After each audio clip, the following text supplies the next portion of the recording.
어린아이는 하나의 작은 도토리와 같다. 도토리의 열매 대략 13ml의 작은 열매입니다. 1cm 조금 넘는 작은 열매입니다. 그러나 이 도토리가 20년이 자라면 그 가운데 또 다른 도토리를 맺게 되고 수명이 대략 200년에서 400년의 수명을 가지고 있습니다. 야생동물이 주로 이 도토리를 먹기도 하고, 또 도토리 나무는 커서 우리 인간에게 좋은 목재로 가구용으로 사용이 되어지기도 합니다. 우리 눈으로 봤을 때는 지극히 작은 열매에 불과하지만 그러나 그 안에는 엄청난 생명력이 담겨져 있다는 사실입니다. 우리가 믿음으로 자녀를 신앙 교육을 시킨다는 것은 지금 당장 우리 눈에 보이는 자녀의 현재의 모습, 그것에 제한되어 있는 것이 아니라 우리 자녀 속에 있는 하나님께서 예비하시고 섭리하는 그 인생에 대한 미래를 바라보고 그 미래를 향하여 믿음으로 기다리며 기도하며 양육하는 것을 의미합니다. 오늘 사무엘상은 다윗에 대한 이야기입니다. 다윗, 목동이었습니다. 그 당시는 그렇게 두각이 드러나지 않는 보잘것없는 존재였습니다. 그러나 하나님께서 그 목동을 들어 쓰셔서 지극히 작은 몸집이지만 거대 장수인 골리앗을 무너뜨리게 하셨고, 또한 온 이스라엘 백성이 존경하고 사랑하는 이스라엘의 왕으로 삼으신 것을 성경은 기록을 하고 있습니다.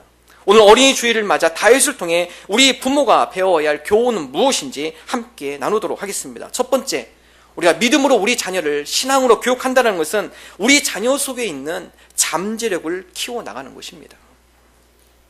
그러기 위해서 우리에게 하나님의 시각이 필요합니다. 오늘 말씀은 하나님께서 사울 왕을 버리는 것에서 시작이 됩니다. 사울 왕, 이스라엘의 첫 번째 왕이었죠. 그러나 하나님께서 사울을 버리십니다. 그 이유 중에 하나는 사울이 아멜렉과의 전투 가운데 하나님께서 이 전투는 거룩한 전쟁이기 때문에 아멜렉을 이겼을 때 아멜렉에 있는 어떠한 가축도 가져오지 말아라. 소나 양이나 그 어떤 것도 탐내지 말아라. 사울 왕이 전쟁을 이기고 나보니까 기름진 소가 보이고 기름진 양이 보입니다. 사울이 핑계를 대죠. 내가 내 것으로 취하려고 하는 것이 아니라 이것을 가지고 하나님께 제사를 드리기 위하여 내가 이걸 가져가야겠다. 하나님께서 사무엘을 통해 사울에게 전달합니다. 내가 원하는 것은 순종이지 제사가 아니다. 그래서 순종이 제사보다 낫다라는 이야기를 사무엘에게 전해줍니다. 그리고 하나님께서 이스라엘의 두 번째 왕을 선택하고자 사무엘을 베들레헴에 있는 이새의 가문에 보냅니다. 하나님께서 사무엘로 하여금 제사를 드리게 하고 그 가운데 이새의 아들들을 불러 초청을 합니다. 하나님께서 사인을 주실 때 그에게 기름을 부어라. 사무엘이 보니까 이새와 그의 가족들, 자녀들이 쭉 오는 곳을 보며 첫 번째 엘리압을 봅니다. 키가 크고 잘생겼고 인간적 관점으로 봤을 때는 왕감입니다. 하나님, 바로 저 엘리압이군요. 하나님께서 준비하신 이스라엘 또 다른 두 번째 왕이 저 엘리압이군요. 그러나 그것은 사무엘의 생각이었습니다. 하나님께서 어떠한 사인도 주지 않습니다. 엘리압이 지나가죠. 두 번째, 아비나답이 그 가운데 지나가게 됩니다. 엘리압보다 좀 못하지만 그래도 아비나답 훌륭한 인물이에요. 하나님께서 또한 사인을 주지 않아요. 세 번째, 삼마가 지나갑니다. 그도 역시 하나님께서 사인을 주지 않아요. 이상하다. 분명 하나님께서 이새의 집안 가운데 이스라엘의 두 번째 왕을 세우신다고 하셨는데 7명의 아들이 다 지나가도 하나님께서 사인을 주지 않습니다. 사무엘이 물어봅니다. 당신 자녀 가운데 또 다른 아들이 있습니까? 예, 하나 있습니다. 그 아이는 지금 저기 양을 치고 있습니다. 근데 그 아이는 안 봐도 될 것 같은데요? 아닙니다. 하나님께서 분명히 당신들 자녀들 가운데 세우신다 하셨으니 그 아이를 불러오십시오. 사람을 시켜서 불러왔습니다. 12절의 말씀입니다. 사무엘상 16장 12절 함께 한 목소리 읽습니다. 이에 사람을 보내어 그를 데려오매 그의 빛이 붉고 눈이 빼어나고 얼굴이 아름답더라. 여호와께서 이르시되 이가 그니 일어나 기름을 부으라 하는지라. 하나님께서 사인을 주죠. 바로 이 사람이야. 사무엘이 그 가운데 감동을 받고 일어나서 다윗에게 기름을 붓습니다. 다음같이 설명하는데 그 이유는 16장 7절의 말씀입니다. 함께 한 목소리 읽습니다. 여호와께서 사무엘에게 이르시되 그의 용모와 키를 보지 말라. 내가 이미 그를 버렸노라. 내가 보는 것은 사람과 같지 아니하니 사람은 외모를 보거니와 나 여호와는 중심을 보느니라 하시더라. 하나님께서 보신 거 중심이에요. 7절의 말씀은 첫 번째 아들 엘리압이 지나갈 때 하나님께서 사무엘에게 준 사인입니다. 사무엘, 네가 봤을 때는 그의 용모, 외모를 보고 판단하지만 그러나 나 여호와는 중심을 보는 여호와시니라. 나는 사람을 외모로 보는 것이 아니라 그가 얼마만큼 하나님을 사랑하고 있는가, 그 마음 가운데 얼마만큼 하나님을 공경하고 예배하는 마음이 있는가, 외모를 보시는 것이 아니라 중심을 보시는 하나님. 오늘 저와 여러분이 우리의 자녀를 볼 때 우리 자녀 속에 있는 잠재력, 그 가운데 중심을 보는 저와 여러분 되기를 간절히 소망합니다. 우리의 자녀를 때로는 연약해 보일 수 있어요. 부족해 보인 것이 있을 수 있습니다. 그러면 우리도 모르게 거친 말이 나가죠. 그런 것은 우리의 자녀들의 잠재력을 잠재우는 겁니다. 우리 자녀 속에 있는 잠재력을 키워내고 우리 자녀들로 하여금 그 가운데 있는 능력을 발휘하기 위해서는 우리 자녀 속에 있는 잠재력을 끌어내야죠. 끄집어내야죠. 제가 교육 전도자 시절 우리 중고등부 학생들을 지도하면서 중고등부 학생들 집을 신방할 기회가 있었습니다. 그 아버지가 방송국 PD로 일하신 분이셨어요. 근데 말이 상당히 거치세요. 같이 식사하시면서 아이들 같이 이야기 나누고 또 장래 미래에 대해서, 꿈에 대해서 함께 이야기 나누고 그런 가운데 어느 학교에 또 지나가고 싶은 이런 이야기를 나눴습니다. 그 아이가 목사님 저는 앞으로 커서 연대를 가고 싶어요. 근데 대뜸 그 아버지가 그 밥 먹는 데에서 야 이놈아 네가 연대를 가면 내가 팬티 입고 연대 앞에 내가 춤을 치겠다. 예. 그걸 한두 번 하는 게 아닙니다. 한두 번 하는 게 아니에요. 예. 제가 그걸 몇 번 들었어요. 옆에서 그 아내는 쿡쿡 찔르면서 애 앞에서 그런 얘기하지 말라고. 근데 여러분 얘가 연대 갔습니다. 예. 춤 안 추시더라고요. 예. 아버지가 다음같이 얘기합니다. 그때 너 내가 자극시켜서 학교 들어간 거지. 너 나한테 고마워해야 돼. 예. 고마워해야 돼. 예.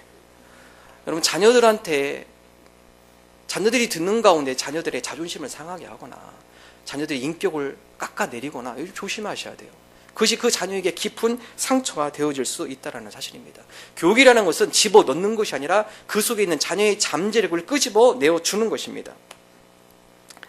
홍미애 씨, 아이의 자존감, 믿음 키운다라는 저자입니다. 이분이 자녀들을 교육함에 있어서 일찍 아이들을 조기 유학을, 여건과 환경이 돼서 그의 남편이 유학을 가는 그런 계기가 있어서 같이 유학을 갔습니다.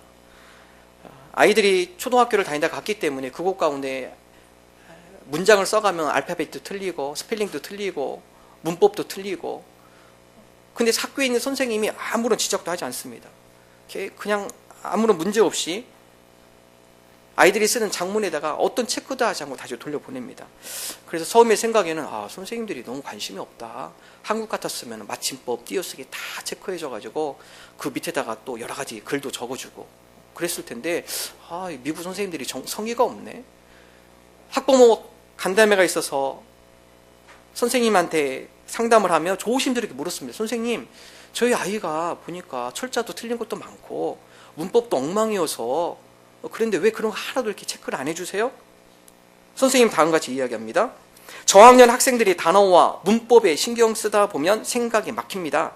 자유롭게 사고할 수가 없습니다. 물론 고학년이 되면 글의 형식이나 문법, 맞춤법 등도 신경을 써야 하지만 초등학교 3학년 때까지는 문법에는 철자가 그렇게 중요하지 않습니다. 근데 받아쓰기 하셔가지고 애들 몇 개 틀렸다고 막 화나시죠? 분노하시죠? 여러분 다 나중에 맞춤법 다 하게 돼 있습니다. 화 안 내셔도 돼요.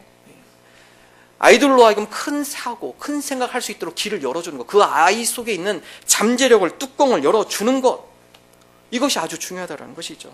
이분의 주장은 다음과 그렇습니다. 지나친 간섭은 아이들에게 아무 도움이 되지 않는다. 아이들과의 거리만 멀어지게 할 뿐이다. 간섭하는 대신 믿어주어야 한다. 믿어주면 대부분 아이는 스스로 자기를 잘 관리한다.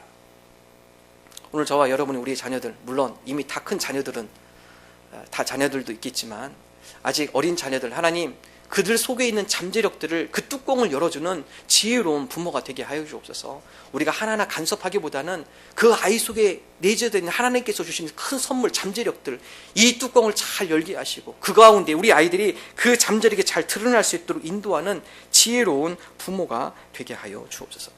여러분 그러기 위해서는 소통을 잘 하셔야 돼요. 최승혜 박사가 청소년을 위한 감정 코칭이라는 책을 썼습니다. 아이들 속에 있는 잠재력을 어떻게 잘 끌어줄까? 아이들과의 감정 코칭을 잘 해야 한다는 사실입니다. 일방적 소통이 아니라 쌍방적 소통. 우리 계절은 봄, 여름, 가을, 겨울이 있죠. 이러면 아이들 마음속에도 봄, 여름, 가을, 겨울이 있다고 그래요. 아이들이 항상 봄만 있는 것은 아니에요. 때로는 우울함이 있고, 때로는 마음속에 슬픔이 있고, 때로는 마음속에 분노가 있고, 그랬을 때 부모의 일방적 태도, 야, 그까짓 거 가지고 뭘 울어? 또 사나이가 그까짓 거 가지고 왜 그래? 이렇게 대하는 것보다 그 아이의 감정을 이해해주고 그 아이의 감정과 함께 공감해주며 그 아이와 함께 그 감정을 풀어가는 방법. 여러분, 이분이 EBS 부모 교육 이 책을 가지고 몇 줄을 다뤘습니다. 한번 여러분 보십시오.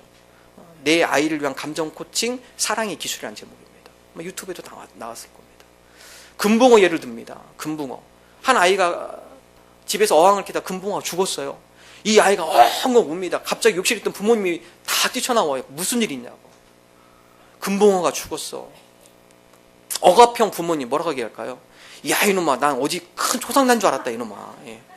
그거 가지고 그렇게 대성통곡을 해? 빨리 화장실 다 버려. 억압형 부모의 모습. 그러나 감정 코칭형이라는 것은 그 금붕어를 귀히 여겼던 그 아이의 마음을 이해하는 거예요. 야, 네가 이 금붕어를 그렇게 사랑했는데 이 금붕어가 갑자기 죽어서 내가 마음이 참 아프다.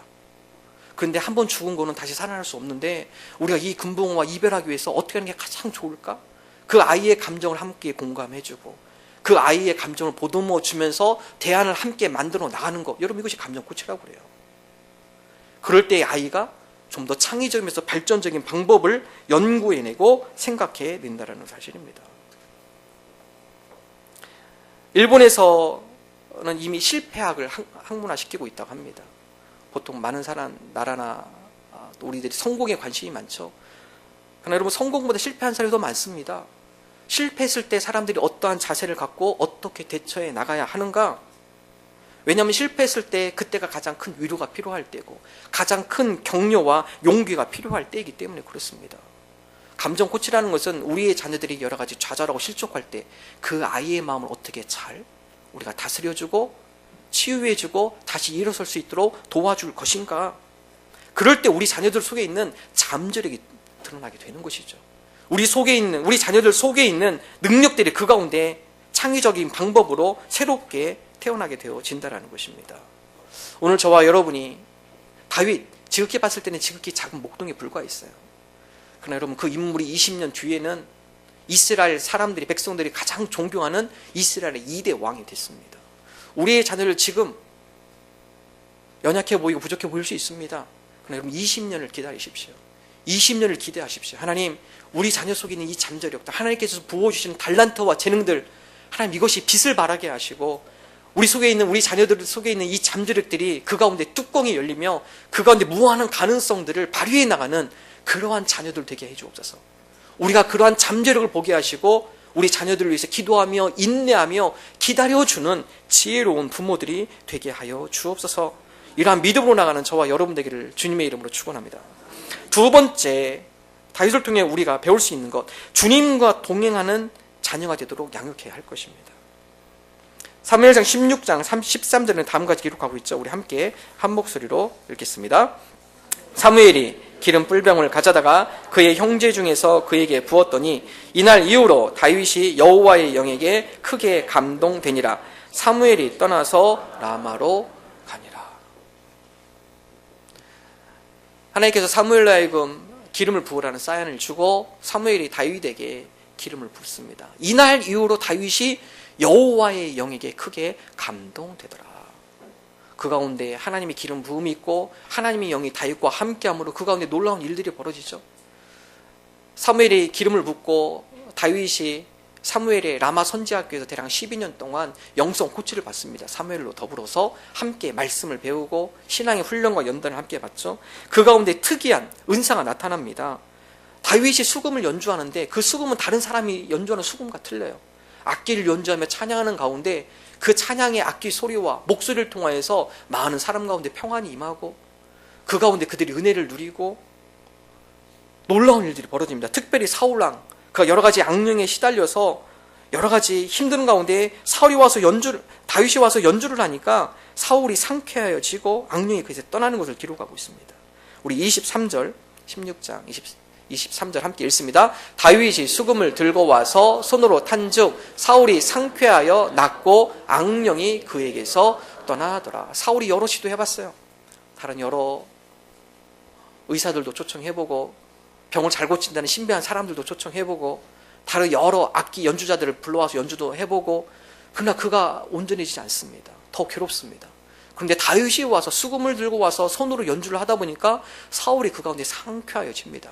이것은 사울이 수금을 잘 타서 그런 것이 아니라 자기의 실력, 수금을 타는 실력 플러스 알파이죠. 하나님의 은혜가 함께했다는 것입니다.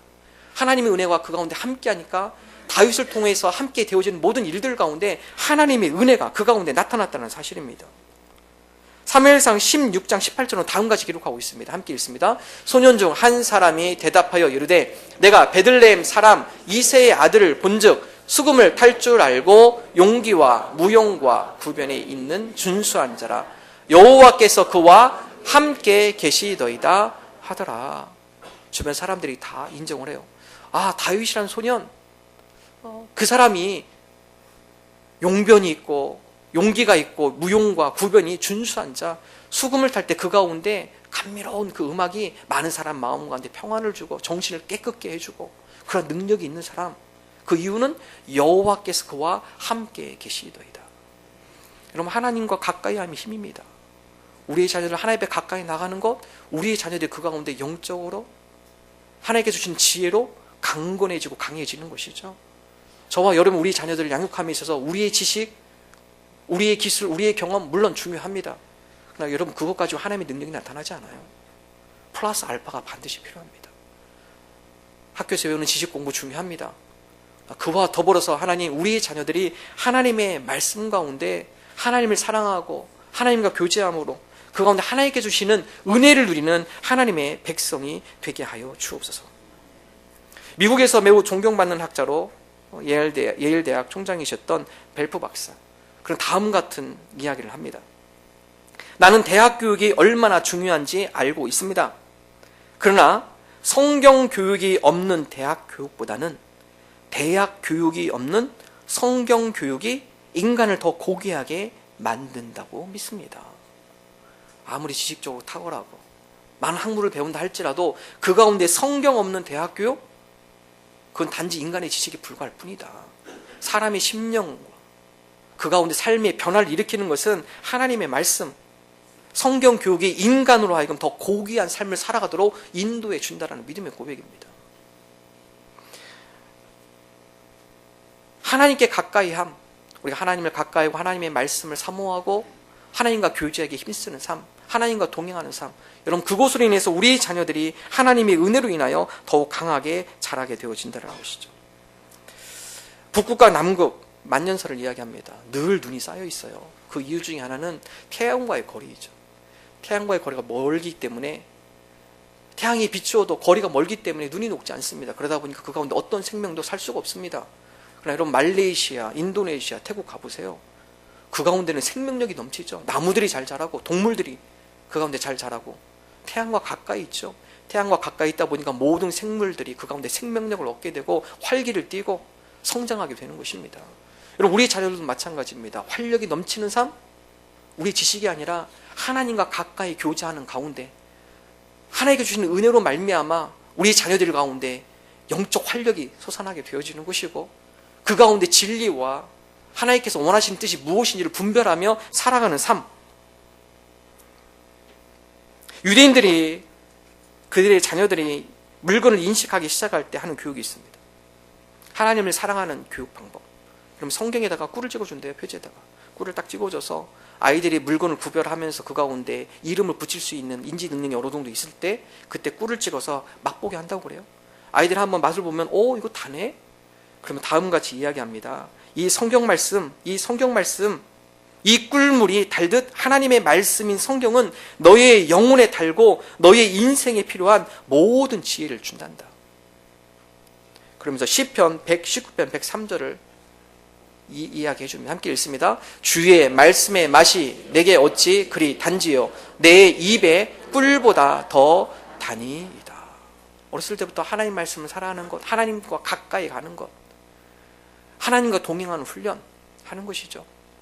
하나님의 말씀대로 사는 것이 너희 인생 가운데 얼마나 너의 인생을 풍요롭게 하고 너의 영혼을 달리하는지 모른다. 이 말씀을 사랑해라. 지속적으로 애들한테 훈련시키고 말씀 가까이 하며 신앙의 교육을 시키는 모습을 기록을 하고 있습니다. 다윗은 다음 가지 고백합니다. 내가 하나님과 동행하지 않을 때 내가 어떻게 깨끗해질 수 있을까? 내가 깨끗하게 살아가고 그 가운데 진리 가운데 거하는 것, 내가 주님의 말씀을 따라갈 뿐입니다. 시편 119편 9절 함께 읽습니다. 청년이 무엇으로 그의 행실을 깨끗하게 하리이까? 주의 말씀만 지킬 따름이니이다. 다윗의 고백이에요. 내가 내 지식 가지고 내 경험 가지고 깨끗하게 살아보려고 했지만 이것이 안 되는군요. 이것이 불가능하군요. 내가 내 삶 가운데 깨끗한 인생, 정직한 인생, 하나님 보시기에 진실된 인생을 살아가고자 내가 주님의 말씀만 붙들고 가겠습니다. 내가 주님의 말씀만 따라가겠습니다. 주님의 말씀을 붙잡고 내가 나아가겠습니다. 여러분 그렇습니다. 우리의 자녀들 초등학교 때까지는 부모님들이 케어 안에 들어와요. 중학교부터는요 부모님들이 이야기가 들어오지 않죠. 가장 좋은 거 하나님의 은혜 가운데 그들이 하나님의 말씀을 붙들고 하나님의 말씀에 따라 살아가려고 그 가운데 몸부림치는 삶, 여러분 그것이 가장 완벽한 교육이죠. 가장 우리 자녀들에게 가장 좋은 신앙의 교육입니다. 오늘 저와 여러분이 우리 자녀들 하나님 앞에 가까이 나아가는 훈련, 하나님 앞에 기도하는 훈련과 하나님의 말씀을 사랑하는 훈련과 그 말씀을 따라 살고자 하는 몸부림, 우리의 자녀들을 신앙의 믿음의 반석 위에 말씀과 기도 가운데 양육해 나가는 저와 여러분 되시기를 주님의 이름으로 축원합니다. 마지막 세 번째, 다윗을 통해 배울 수 있는 것, 잘하는 것이고 승부를 하십시오. 잘하는 것 가지고. 오늘 말씀에 보면 다윗과 골리앗의 싸움입니다. 다윗이 그의 형 이스라엘의 블레셋과의 전투 가운데 아버지의 명령을 따라서 형들이 잘 있나 안부를 물어옵니다. 안부를 물어와 보니까 이쪽 산과 저쪽 산에서 블레셋군과 이스라엘 군사들이 서로 대치하고 있어요. 그런데 서로 다 싸우면 인명피해가 심하니까 각 대표들 나와라. 제일 싸움 잘하는 장수들 대표로 나와라. 블레셋에서는 골리앗이 나오고 이스라엘은 나올 사람이 없습니다. 골리앗이 그 가운데 모욕하죠. 이스라엘 백성을 모욕하고 하나님을 모욕합니다. 지나가다가 다윗이 그것을 들어요. 사울왕에 갑니다. 사울왕, 내가 대신 나가 싸우겠습니다. 사울이 말리죠. 너같이 등치 작은 애가 저 싸움 기계하고 어떻게 싸우겠느냐. 넌 안 된다. 아니에요. 내가 들판에 있을 때, 내 양을 칠 때 많은 곰이 오고 맹수가 와도 하나님께서 나와 함께 하심으로 제가 두렵지 않고 용기 있게 담대하게 싸웠습니다. 나를 보내십시오. 사울왕이 그 가운데 자기의 갑옷을 줍니다. 노트구를 씌워주고 자기의 갑옷을 씌워주고 자기의 칼을 채워줍니다. 여러분 그 가운데 최고로 좋은 전투 장비죠. 다윗이 그것을 다 벗어버립니다. 내가 이것 가지고는 골리앗과 싸워 이길 수 없습니다. 나에게 필요한 건 내가 익숙하게 다루고 있는 물맷돌이면 충분합니다. 이 물맷돌 가지고도 하나님께서 함께 하실 때 저 골리앗 장수도 단번에 제가 무너뜨릴 수 있습니다. 걱정하지 마십시오. 한번 읽어볼까요? 사무엘상 17장 39, 40절 함께 읽습니다. 다윗이 칼을 군복 위에 차고는 익숙하지 못함으로 시험적으로 걸어보다가 사울에게 말하되 익숙하지 못하니 이것을 입고 가지 못하겠나이다 하고 곧 벗고 손에 막대기를 가지고 시내에서 매끄러운 돌 5을 골라서 자기 목자의 제구 곧 주머니에 넣고 손에 물매를 가지고 블레셋 사람에게로 나아가니라. 다 벗어버립니다. 왜 그렇죠? 자기 것이 아니잖아요. 자기에게 익숙한 것. 다윗은 어렸을 적부터 돌멩이 익숙했습니다. 돌멩이를 가지고 맹수를 쫓기도 하고 돌멩이를 가지고 놀기도 하고 돌멩이 가지고 자기 양들을 지켰습니다. 자기가 숙련되면서도 익숙하게 잘 다루는 돌멩이 그것 가지고도 골리앗 장수를 무너뜨리는 놀라운 능력을 발휘한 것이죠. 오늘 저와 여러분 우리의 자녀들 다른 옷 입히지 마세요. 다른 부모 자녀들 보고 다른 집 애들 보고 우리 애도 저랬으면 좋겠다. 여러분 그런 생각 내려놓으십시오. 그렇게 절대 될 수 없습니다. 하나님께서 우리 자녀들에게 준 달란트가 있어요. 우리 자녀들에게 심겨준 잠재 능력이 있습니다. 우리 부모는 그 뚜껑을 잘 열어주는 거예요. 우리 자녀들이 잘하는 게 무엇인가? 얘가 어떤 하나님께서 달란트와 재능을 주셨는가? 그것을 가지고 우리 자녀들이 무기 삼을 때 아이들이 즐겁고 행복하고 그 가운데 능력이 나타나는 거고 열매와 성장이 있는 것이죠. 오늘 같이 1부 예배 마치고 우리 학생 같이 함께 대화를 나눴습니다. 일반 보통 학교를 다니다가 대안학교를 다녔어요. 근데 지금 이 얘기를 보면 너무 행복하다고 그래요.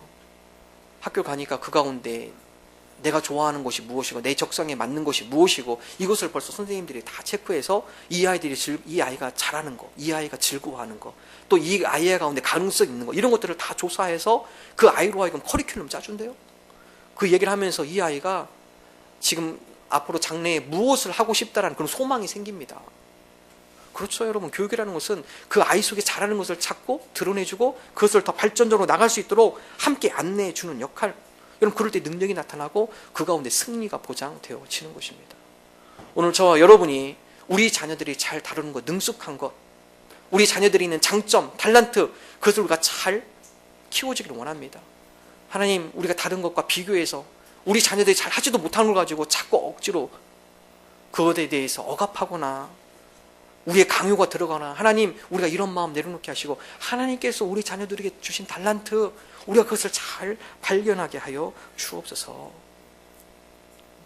우리 자녀에게 있는 것 가지고 우리가 그것을 잘 양육하는 지혜로운 자들 되게 하여 주옵소서. 시편 78편 72절 다윗에 대해서 다음과 같이 결론적으로 이야기를 함께 읽습니다. 이에 그가 그들을 자기 마음의 완전함으로 기르고 그의 손의 능숙함으로 그들을 지도하였도다. 여기서 그라는 것은 다윗입니다. 다윗이 어떻습니까? 자기 마음의 완전함으로 이스라엘 백성을 지도했다. 그리고 그의 손의 능숙함, 그가 잘하는 그에게 있는 재능, 하나님께 주신 탤런트, 재능, 그것을 가지고 그들을 잘 지도하였다. 오늘 저와 여러분이 우리 자녀들로 하여금 하나님, 우리 자녀들에게 주는 능숙함, 우리가 그것을 잘 구분하게 하시고 우리의 욕심을 그 가운데 부어 넣는 것이 아니라 우리 자녀들이 주님께 주신 탤런트를 잘 개발하여서 우리 자녀들이 하나님 나라와 하나님의 영광과 이 사회 가운데 능숙함을 통하여서 쓰임받는 하나님의 백성 되게 하여 주옵소서. 이러한 믿음으로 고백하는 저와 여러분 되기를 주님의 이름으로